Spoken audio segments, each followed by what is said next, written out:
The morning shift bells of Nexus Prime chimed their melodic sequence across the sprawling trade station, and Zara Thorne pressed her palm against the cool metal of her family's shop window, watching the endless stream of beings from across the galaxy navigate the bustling commercial district. Humans walked alongside towering Chronari with their crystalline skin, while delicate Vaelter floated past on gossamer wings, their translucent forms shimmering in the artificial sunlight that bathed the station's central hub. At 23, Zara had spent her entire life on Nexus Prime, helping her father Marcus run their modest import business. They specialized in rare minerals and exotic artifacts, catering to collectors and researchers who frequented the station's vast marketplace. Her mother had died when Zara was barely 5, leaving behind only fragments of memories and a small collection of mysterious trinkets that Marcus had carefully preserved in their private quarters. Another busy day ahead, Marcus said, emerging from the back room with a steaming cup of Terran coffee. His weathered face bore the lines of a man who had seen much of the galaxy, though he rarely spoke of his travels before settling on the station. The Helios delegation is arriving this afternoon, and they're particularly interested in those Andromedan crystals we acquired last month. Zara nodded absently, her attention drawn to an unusual disturbance in the crowd outside. 3 figures moved against the natural flow of foot traffic, their purposeful stride and scanning gazes marking them as hunters rather than traders. They wore form-fitting suits that seemed to shift and adapt to their movements, technology she recognized as military grade. Adaptive camouflage. Most disturbing were their faces, or rather, the lack thereof. Smooth, featureless surfaces where faces should be, with only a subtle blue glow where eyes might have been. "Father," she said softly, stepping back from the window. "We have visitors." Marcus followed her gaze, and his coffee cup slipped from nerveless fingers, shattering against the floor in a spray of brown liquid and ceramic shards. The color drained from his face as he recognized the approaching figures, the Void Seekers. He whispered, and Zara had never heard such fear in her father's voice. "They've found us." Before she could ask what he meant, the shop's entrance chimed, and the 3 figures glided inside with an unnatural grace that made Zara's skin crawl. The leader, marginally taller than the others, approached the counter while its companions positioned themselves strategically throughout the small space. Marcus Thorne, the leader, spoke, its voice emanating from somewhere within its featureless head with a resonance that seemed to bypass the ears entirely. "We seek that which was taken, the resonance core of Ethros Prime. Return it, and your family may continue to exist."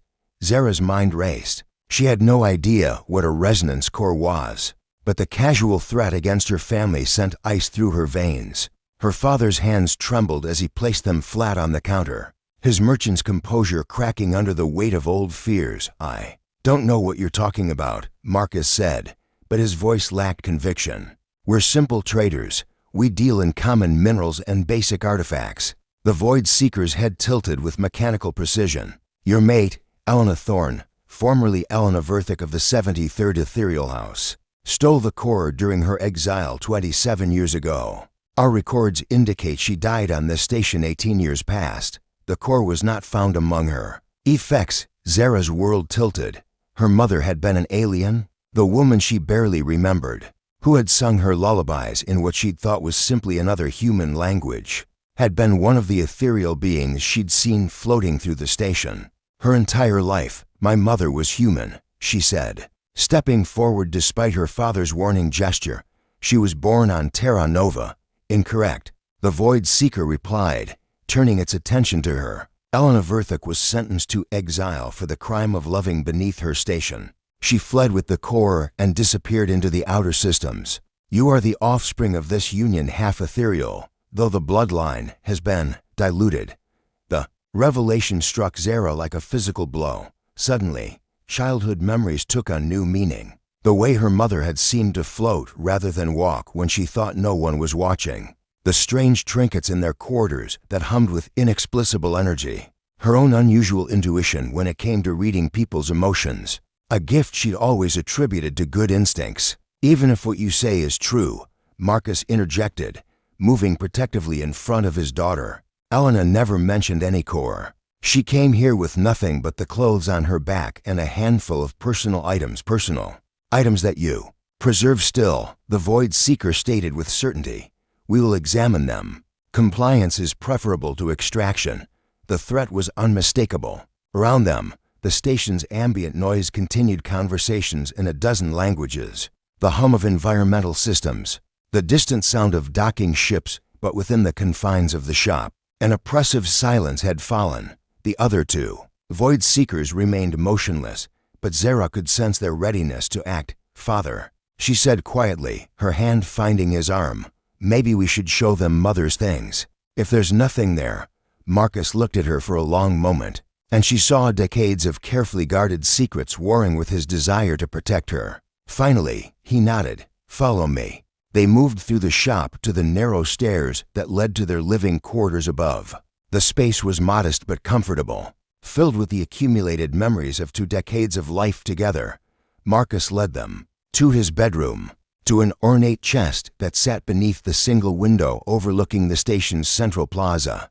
Zara had seen the chest countless times, but had never been invited to examine its contents. Now, as her father's trembling hands worked the complex lock mechanism, she felt as though she was about to meet her mother for the first time. The lid opened to reveal carefully arranged items, wrapped in shimmering cloth that seemed to hold light within its fibers. Marcus lifted each piece with reverent care, a circlet of woven metal that pulsed with soft blue light, a crystalline pendant that chimed like distant music when disturbed, and several smaller items that hummed with barely contained energy. The lead Void Seeker examined each piece with methodical precision, occasionally producing scanning devices that bathed the objects in various colored lights. After several tense minutes, it straightened. "These are ceremonial items of the ethereal courts, but not the core we seek," it announced. "However, they confirm Elena Verthic's identity and royal bloodline. The offspring carries legitimate claim to ethereal heritage." "What does that mean?" Zara asked, though part of her already suspected the answer would change everything. "It means," the Void Seeker replied, "that you must come with us to Ethos Prime. The Council of Houses will determine your fate and the location of the missing core. Your father may remain here, provided he does not interfere." "No," Marcus said firmly, stepping between Zara and the aliens. "I won't let you take her. Elena died to give our daughter a normal life, away from your politics and prejudices. The crimes of the mother pass to the child," the Void Seeker stated. With mechanical certainty, "This is ethereal law. The offspring will face judgment for the theft, whether she possesses knowledge of it or not." Zara's mind raced through possibilities and half-formed plans. She could try to run, but where could she go on a space station? She could call for station security, but what authority did they have over beings who clearly operated above normal galactic law? Her only option seemed to be compliance, but something in her rebelled against the idea of meekly accepting a fate tied to crimes she'd never committed. Then she noticed something the Void Seekers had missed in their examination of her mother's belongings. Hidden in the folds of the shimmering cloth was a small data crystal, no larger than her thumbnail, as carefully as she could manage. She palmed it while the alien's attention was focused on her father's continued protests. "I'll come with you," she said suddenly, cutting through Marcus's objections. "But I want answers. Real answers about my mother, about this core, and about why I'm being held responsible for something that happened before I was born." The Void Seeker's head tilted in what might have been surprise. "You accept judgment willingly?" "I accept the chance to learn the truth," Zara replied, praying her voice sounded steadier than she felt. "And to clear my family's name." Marcus grabbed her arm. "Zara, no. You don't understand what you're agreeing to. The ethereal courts aren't known for mercy, especially toward humans." She turned to face him, memorizing his worried features. "I have to know, Dad. About her, about what I am. This isn't going away. And I won't spend the rest of my life looking over my shoulder." The goodbye was brief and painful, filled with 20 years of unspoken love and new fears about an uncertain future. As the Void Seekers escorted her from the shop toward the station's docking bays, Zara clutched the hidden data crystal and wondered if she was walking toward answers, or toward her own destruction. The ship that waited for them was unlike anything In the station's usual traffic, a sleek vessel that seemed to bend light around its edges, making it difficult to focus on directly. As they boarded, and the familiar weight of Nexus Prime's artificial gravity gave way to the ship's systems, Zara took one last look at the only home she. The crystal spires of Ethros Prime rose like frozen music against the amber sky, their surfaces catching and refracting the light of 3 distant suns into cascading rainbows that danced across the floating platforms suspended between them. Prince Kael Voss stood at the edge of the 73rd House's ancestral platform, his hands gripping the ornate railing as he watched a transport ship materialize from hyperspace in the distance.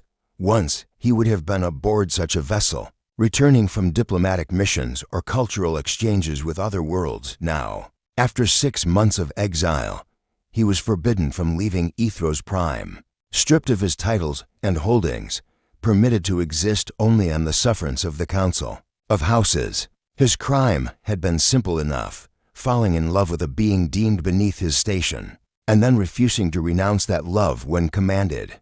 The irony was not lost on him that he now resided in the very chambers that had once belonged to Elena Verthuk, another exile whose love had crossed the rigid boundaries of ethereal society. The rooms still held traces of her presence, subtle modifications to the ambient lighting, a garden of earth flowers that somehow thrived in the alien atmosphere, and most notably, a hidden alcove where she had kept recordings of human music. Kel's own appearance marked him as different from the typical ethereal nobility, where most of his kind possessed the characteristic translucent skin and gossamer hair that floated as if underwater. His features were more solid, more defined. His skin held an opalescent quality that shifted between pale blue and silver depending on his emotional state, and his hair, while still possessing the ethereal flow, was a striking deep purple that marked his lineage as one of the ancient houses. The sound of approaching footsteps on the crystal walkway drew his attention. His cousin Vera approached with the graceful gliding motion typical of their kind, her expression carefully neutral. As one of the few family members who still acknowledged his existence, she often brought news from the outside world. "The Council has summoned you," she said without preamble, her voice carrying the harmonic undertones that made ethereal speech sound like distant singing. "A human arrived this morning. They say she claims to be Elena Verthuk's daughter." Kel's grip tightened. On the railing, Elena had a child, half human, according to the void seekers who brought her. "The Council is unsettled. They thought the matter of the missing resonance core had died with Elena." Vera moved to stand beside him, her own hands resting lightly on the rail. "They're calling for immediate judgment on a child who had nothing to do with her mother's supposed crimes." Kel's skin flickered toward a darker blue, betraying his anger. "How typically merciful of our noble houses." "Be careful, cousin," Vera warned softly. "Your own position remains precarious. Speaking against the Council's wisdom will not help her or yourself." But Kael was already moving toward the transport platform that would carry him to the Council chambers. Something about this situation resonated with his own experiences of prejudice and rigid thinking. If Elena's daughter was facing the same arbitrary justice that had condemned her mother, and that continued to punish him for loving freely, then perhaps it was time to take action, rather than accept exile passively. The Council chambers occupied the central spire of Ethros Prime, a vast crystalline space where acoustic properties had been carefully engineered to amplify the harmonic speech of the ethereal houses. 12 platform stages floated at different levels around the chamber's circumference, each representing one of the major houses. At the chamber's center, a smaller platform served as the focus point where those facing judgment would stand. Kael arrived to find the session already in progress. On the central platform stood a young human woman with dark hair and defiant posture, flanked by 2 void seekers. Even from a distance, he could see she was beautiful in the direct, uncomplicated way of human features. But it was her stance that captured his attention, proud and unafraid. Despite being outnumbered and obviously out of place, "State your name." For the Council's records, intoned Councillor Thane from the 7th House platform, his ancient voice echoing through the chamber with ceremonial authority. "Zara Thorne," the human replied, her voice carrying clearly despite its lack of harmonic resonance. "Daughter of Marcus and Elena Thorne, citizen of Nexus Prime, you deny your ethereal heritage?" asked Counselor Liss from the third house, her tone sharp with disapproval. "I'm still learning what that heritage means." Zara replied diplomatically, "Until 3 days ago, I believed my mother was human. I'm here seeking truth, not denying anything." Kale found himself impressed by her composure. Most beings brought before the council displayed obvious signs of intimidation and trembling. That came from being surrounded by creatures whose very presence seemed to bend reality around them. Zara stood steady, her gaze moving calmly from one counselor to another as if evaluating them rather than being judged by them. "Elena Verth extol the resonance core of Ethros Prime," declared Counselor Vex from the 9th house. "The core is the heart of our world's harmonic matrix, essential to our survival. Its theft was an act of terrorism against our entire civilization." "What evidence do you have that my mother took anything?" Zara asked, and Kale noticed the slight emphasis she placed on mother, claiming the relationship despite its complications. "She disappeared the same night the core vanished." Counselor Thane replied, "She was the only being with both access to the core chamber and motivation to steal it. And her motivation was," Zara pressed. The chamber fell silent. Kale could see the counselors exchanging glances, reluctant to voice what they all knew. Finally, Counselor Liss spoke with barely concealed distaste. She had formed an attachment to a human when ordered to cease this association. She chose defiance over duty. She chose love over prejudice, Zara corrected, and her words rang through the chamber with startling clarity. "That's not a crime, it's courage." The harmonic resonance of the chamber seemed to shift, as if the building itself was responding to the emotional weight of her statement. Kale felt something stir within him, recognition, admiration, and something deeper that he didn't dare name yet. "The crime," Counselor Vex stated coldly, "was theft of our most sacred artifact. A crime for which the penalty is dissolution, the complete erasure of both physical form and energy pattern." Zara's composure finally cracked slightly, a brief widening of her eyes before she regained control. "And you're charging me with this crime, based on what?" "My genetics. Ethereal law is clear." Counselor Thane intoned, "The sins of the bloodline pass to the heir. You are Elena Verthic's daughter. Her crimes are yours to answer for." "That's barbaric," Zara said flatly, and gasps echoed through the chamber at her directness. It was then that Kale made his decision. Rising from his position in the gallery, he activated his platform's movement controls and descended toward the chamber floor. The counselors watched his approach with various degrees of surprise and disapproval. "Prince Kale," Counselor Liss said with icy formality, "you have not been recognized to speak." "I invoke the right of intervention," Kale replied, his skin shimmering between blue and silver as he brought his platform alongside Zara's. "As a member of the royal bloodline, I claim the right to speak for the accused." The counselors conferred in rapid harmonic whispers that created a sound like wind through crystal chimes.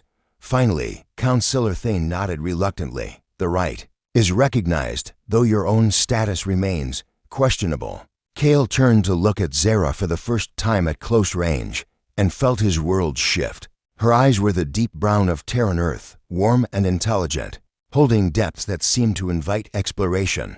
When she looked back at him, he saw surprise, gratitude, and something else, a spark of connection that defied the artificial gravity of the chamber. "Your Highness," she said softly, offering a slight bow that somehow managed to convey respect without subservience. "Just Kale," he replied, his skin brightening to a warm silver. "I'm not much of a prince these days. Why are you helping me?" "Because someone should," he said simply, "and because I know what it's like to be condemned for loving the wrong person." Her eyes widened with understanding, and he saw recognition dawn. "You're the exile Vera mentioned, the one who fell in love with a human traitor and refused to give her up when the council demanded it." Kale confirmed, "My beloved returned to her own people rather than see me face dissolution. I chose exile over renouncing her memory." The chamber's harmonic resonance seemed to intensify around them, as if responding to the emotional honesty of their exchange. Counselor Vex's voice cut through the building energy. This touching display changes nothing. The accused must answer for her mother's crimes or face dissolution. The exile prince's intervention merely adds another voice to the condemned. Then let me propose an alternative, Kale said, his voice gaining strength as inspiration struck. Grant us time to investigate the true circumstances of the Core's disappearance. If Elena Verthuk was truly guilty, then justice will be served. But if she was innocent, if the Core was stolen by someone else, and she became a convenient scapegoat, then this council will have avoided committing murder. Zero looked at him with surprise and growing hope. You think my mother might have been innocent? I think, Kale said careful. Captain Nira Delacroix felt the familiar tingle of hyperspace transition ripple through her consciousness as the merchant vessel Stellar Drift dropped back into normal space. Near the Kronos junction, as the ship's telepathic navigator, she experienced every jump as a symphony of quantum fluctuations and dimensional shifts that most beings could never perceive. It was a gift that made her invaluable to captains willing to pay premium rates for perfectly calculated jumps, and a curse that left her feeling perpetually displaced between the spaces of reality. The bridge crew busied themselves with post-jump procedures while Nira remained in her navigation chamber, a spherical room lined with crystalline resonators that amplified her telepathic abilities. Through the ship's sensor feeds, she could see the sprawling trade station that served as a waypoint between the core worlds and the outer rim territories. But it wasn't the station that had caught her attention during their approach. It was the pair of minds she'd sensed fleeing Ethros Prime 3 days ago. One mind burned with righteous determination and barely contained fear, human, but touched by something deeper, more complex. The other carried the harmonic resonance she associated with ethereal nobility, but fractured. Carrying old pain and fresh resolve, they were traveling together, their thoughts intertwined in a way that spoke of rapid trust and growing connection. And they were in danger. Captain Torres, she called through the ship's comm system. I need to speak with you about an opportunity. Miguel Torres was a practical man who had spent 30 years running cargo between the various inhabited systems. He'd learned to listen when his navigator spoke of opportunities, because Nira's telepathic insights had saved them from pirates, customs inspections, and political complications more times than he could count. What kind of opportunity? He asked, settling into the chair across from her navigation console. The kind that involves the refugees from Ethos Prime, a substantial reward, and the possibility of making some very powerful enemies, Nira replied, her violet eyes reflecting the crystalline light of her instruments. There's a bounty out for their capture, dead or alive, but also rumors of a counter-bounty from resistance elements who want them protected. Torres rubbed his graying beard thoughtfully. Refugees from the ethereal courts don't usually end up in our shipping lanes. What makes these two special? Nira closed her eyes and extended her consciousness, searching for the familiar mental signatures she'd been tracking. There, she said, pointing toward a section of the station's docking ring, Bay 94. They're aboard a converted pleasure yacht, trying to blend in with tourist traffic. One's human, one's ethereal nobility, and they're looking for passage to somewhere they can investigate a decades-old theft. Investigation work, Torres mused. That usually pays well, assuming we don't end up dead in the process. I sense something else, Nira added, her voice taking on the distant quality that indicated deep telepathic focus. They're not just running from justice, they're running toward truth. And there, she paused, a slight smile touching her lips. They're falling in love, though neither wants to admit it yet. Torres chuckled. Love makes people do stupid things, profitable things, sometimes. Let's go make contact. An hour later, Nira found herself walking through the bustling corridors of Kronos Junction beside Captain Torres, following the telepathic trail that led toward Bay 94. The station was a maze of commercial districts, residential sectors, and entertainment zones built into a massive asteroid that had been hollowed out and equipped with artificial gravity and atmosphere. Beings from dozens of species conducted business, traded stories, and sought passage to distant worlds. As they approached the docking bay, Nira's telepathic senses picked up increased tension from the two minds she'd been tracking. They were being watched, hunted, and they knew it. Captain, she said quietly, We may need to move quickly. The bay doors were sealed, but Nira could sense the two refugees inside their ship, along with several other minds that felt distinctly predatory. Void Seekers. She realized with a chill. The emotionless hunters had found their quarry and were moving to close the trap. Torres produced a security override device from his jacket, a piece of technology that existed in the gray areas of galactic law. Sometimes, he said as the doors slid open, timing is everything. The scene inside the docking bay was tense, but hadn't yet erupted into violence. A sleek yacht sat in the center of the space, its boarding ramp lowered. 3 Void Seekers stood in a semicircle before the ramp, their featureless faces directed toward 2 figures who had emerged from the ship. A young human woman with determined eyes, and an ethereal male whose skin shimmered with agitation. Prince Kale Voss, one of the Void Seekers, intoned, "You will return to Ethros Prime to face judgment for interference in council proceedings. The human will accompany us for dissolution." "Over my dead body," the prince replied, his voice carrying harmonic undertones that made the bay's metal surfaces ring softly. "That can be arranged," the Void Seeker responded with mechanical indifference. Nira stepped forward, her mind reaching out to touch the consciousness of the 2 refugees. "Trust me," she projected telepathically, making contact with both minds simultaneously. "We're here to help." The human woman Zara, Nira realized, reading the surface thoughts, startled at the mental contact, while Prince Kel's trained mind accepted the communication with practiced ease. "Gentlemen," Captain Torres called out in a loud, cheerful voice, "I believe there's been a misunderstanding. These 2 are under contract with my shipping company for a legitimate business venture." The Void Seekers turned their attention to the newcomers. "Irrelevant," the leader stated. "They are wanted by the Ethereal Council. Your claim has no authority." "Actually," Nira said, stepping closer and allowing her telepathic abilities to probe the Void Seekers' strange minds, "it does. Galactic commercial law supersedes extradition treaties when the subjects are engaged in legal commerce, and I believe our friends here have valuable information to trade." She was gambling, relying on her ability to read the situation through multiple minds simultaneously. The Void Seekers were efficient hunters, but they were also bound by specific protocols. If she could introduce enough legal ambiguity, play along, she projected to Zara and Kale, "You're traders working for us. You have cargo to deliver, the mining rights documents for the Proxima excavation." Zara said suddenly, catching on quickly, "We need to deliver them to the corporate offices on Vega Station." "Extremely time-sensitive," Kale added, his skin shifting toward a more controlled silver. "The contracts specify severe penalties for late delivery." The Void Seekers conferred in their silent way, whatever communication method they used operating below the threshold of even Nira's telepathic perception. Finally, the leader spoke. "You have 3 standard hours to complete your alleged business transaction.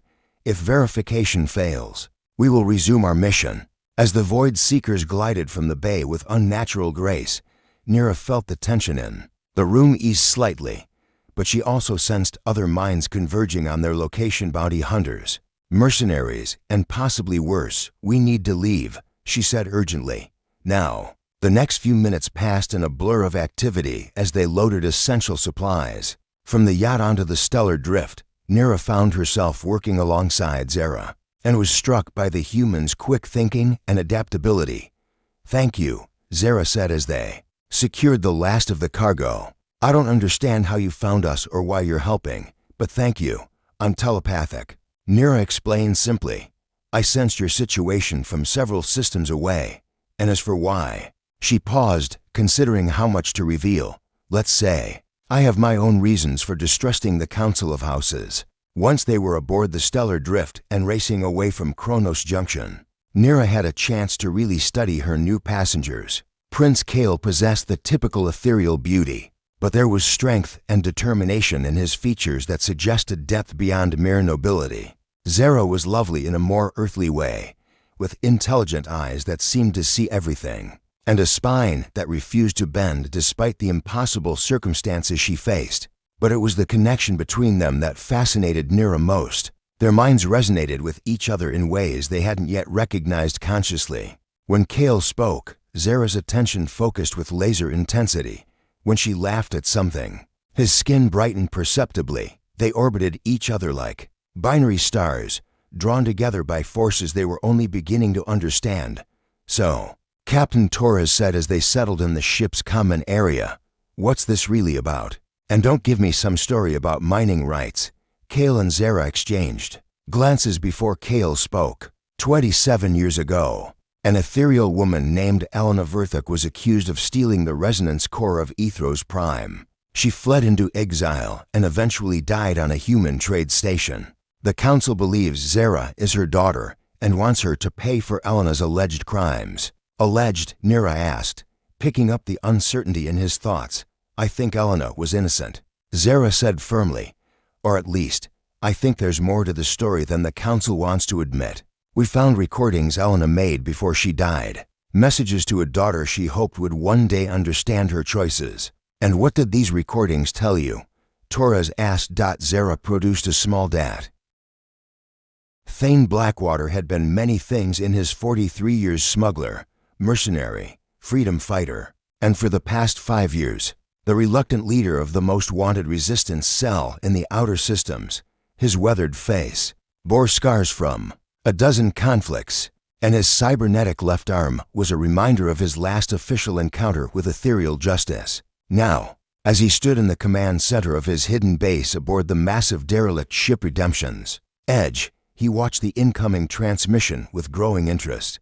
The base itself was a marvel of salvage engineering and necessity, built within the hull of an ancient ethereal dreadnought that had been crippled during the Secession Wars. It drifted in the debris field surrounding the dead world of Kael'tha Prime. The ship's original weapons had been stripped away decades ago, but Thane's people had retrofitted it with shielding, living quarters, and workshops where they repaired damaged vessels and planned operations against the various authoritarian regimes that dominated this sector of space. Boss called Jex Romana from her position at the communications console, her fingers dancing across holographic interfaces with practiced ease. "You're going to want to see this. We've got a priority transmission from Captain Torres aboard the Stellar Drift." Thane knew Torres by reputation, a reliable cargo hauler who occasionally carried messages and supplies for the Resistance in exchange for protection and information. If he was calling with priority status, it meant something significant was happening. "Put him through," Thane said, settling into his command chair. The main view screen flickered to life, revealing Torres' familiar weathered features against the backdrop of his ship's bridge. "Thane," Torres said without preamble, "I've got a proposition for you and passengers who might be very interested in your organization's goals."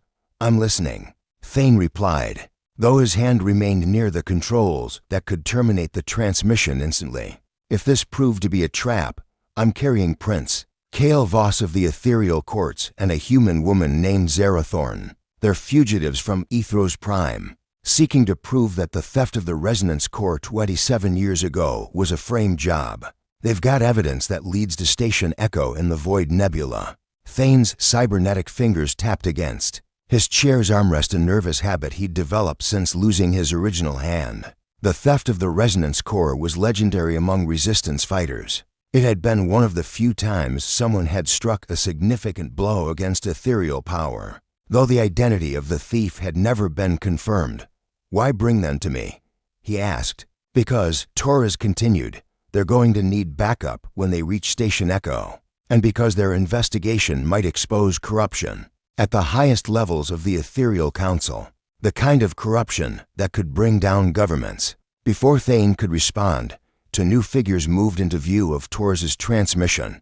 The ethereal prince was instantly recognizable. The characteristic beauty of his kind was unmistakable, though there was something harder in his features than Thane expected from nobility. The human woman was striking in a different way, with intelligent eyes and a bearing that suggested she was accustomed to standing her ground. "Despite being outmatched, Mr. Blackwater," Prince Kale said, his harmonic voice carrying clearly through the transmission, "I know you have no reason to trust me. My people have given you many reasons to do otherwise, but I believe we share a common enemy in the current council regime." "Pretty words from someone who was born into privilege," Thane replied. though he found himself intrigued despite his skepticism. "What makes you think you understand anything about resistance?" "Because," Zara interjected. Stepping forward, he gave up that privilege to help someone he barely knew. He risked everything to stand against injustice, just like you do. Thane studied the pair through the view screen, noting the way they stood close together, the unconscious synchronization of their movements. His enhanced vision, another modification he'd acquired during his years of fighting, picked up micro-expressions that suggested deep trust and growing affection between them. "Jex," he said quietly to his communications officer, "run a deep scan on their ship. Look for tracking devices, hidden weapons, anything that suggests this might be a setup." While Jex worked, Thane continued the conversation. "Let's say I believe you're sincere. What exactly are you asking from us?" "Safe harbor while we plan our approach to Station Echo," Kale replied, "and assistance with the station itself. According to our intelligence, it's heavily defended and operates outside normal galactic law." "Our intelligence suggests the same thing," Thane admitted. "Station Echo has been a thorn in our side for years. It's where stolen technology gets sold to the highest bidder, where weapons dealers and information brokers conduct business without interference. If your core is really there, it'll be well protected." "Boss," Jex called softly, "the scan's clean. No tracking devices, no hidden weapons beyond standard defensive systems. If this is a trap, it's an elaborate one." Thane made his decision. "Torres, set course for the following coordinates. We'll guide you in once you reach the debris field." 2 hours later, the Stellar Drift docked with Redemption's Edge through one of the salvaged Dreadnought's cargo bays. Thane waited with a small escort as the docking tube sealed and atmosphere equalized. When the airlock cycled open, he got his first close look at the unlikely pair who might hold the key to striking a major blow against ethereal authority. Prince Kale moved with the fluid grace typical of his species, but Thane noticed the way his eyes constantly scanned their surroundings, a survival instinct that spoke of recent trauma. Zara Thorne was smaller than she'd appeared on the view screen, but her presence filled the space around her with quiet confidence. "Welcome to Redemption's Edge," Thane said, extending his organic hand in the human gesture of greeting. "I'll admit, when I imagined meeting ethereal royalty, I pictured different circumstances." "I'm not royalty anymore," Kale replied, accepting the handshake. "Just someone seeking the truth. Truth is a dangerous commodity in our line of work." Thane observed. "Come on, let me show you around. We can talk strategy once you've settled in." The tour of the base revealed the impressive scope of the Resistance operation. Engineering bays where captured ethereal technology was reverse engineered and modified. Training facilities where fighters from a dozen species honed their skills. Living quarters that housed refugees from various conflicts across the sector. And at the heart of it all, the command center where tactical information was gathered and analyzed. "This is incredible," Zara said as they paused in the main hangar, watching technicians work on a sleek fighter that had clearly been assembled from parts of various origins. "How long have you been building all this?" "5 years since we found this hulk," Thane replied. "But I've been fighting the good fight for a lot longer." Started as a smuggler running supplies to colonies the Ethereal Council had embargoed for political non-compliance, graduated to more direct action after they decided to make an example of me. He flexed his cybernetic hand, the servos whining softly. "Ethereal justice can be very creative." "I'm sorry," Kale said quietly, his skin shifting to a deeper blue that Thane recognized as shame or regret.